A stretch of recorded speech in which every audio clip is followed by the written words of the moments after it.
Работа учителя русского языка и литературы состоит не только в обучении дисциплины. Он также должен привить любовь к прекрасному, научить пользоваться словом, а не только правилам на письме. Об одном из самых опытных и чутких педагогов города Нерюнгри мы расскажем в нашем следующем сюжете.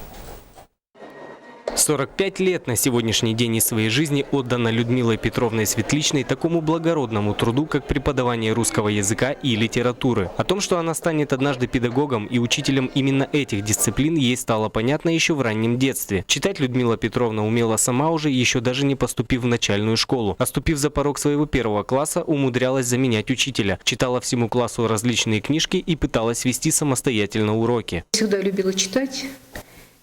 И я пошла в школу, я уже умела читать, хотя для первоклассников в то время это было большой редкостью. Я уже тогда заменяла учителя, вела уроки, пыталась вести, что-то им читала. Вот. Ну, таким образом, когда я закончила школу, для меня не было вопроса, куда идти. Вот. И я поступила в педагогический институт, закончила его.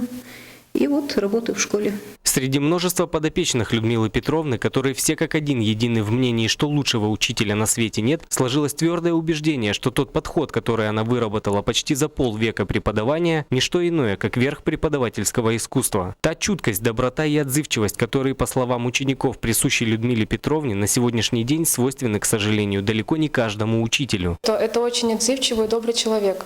Она всегда готова помочь. Даже если, например, человек не понимает материала, она всегда готова найти свое время, чтобы объяснить и помочь человеку.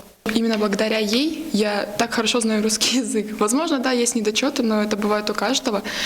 И вот даже сейчас при сдаче ЕГЭ я могу сказать, что просто ее профессионализм заслуживает большого уважения, потому что так, как преподает она, мне кажется, не преподает никто. За свою долгую и интересную жизнь Людмила Петровна Светличная успела состояться не только как педагог высшей категории с почти полувековым стажем, но и как прекрасная супруга, мать и просто замечательный человек. Она умеет образно мыслить и готова щедрой рукой делиться не только своими знаниями, но и частью души. В знак благодарности за бессонные ночи над ученическими тетрадками и за бесконечное штудирование произведений из школьной программы, она с трепетом принимает любовь и признательность ее учеников. Игорь Акимов, Кирилл Федоров, НВК Саха, Нерюнгри.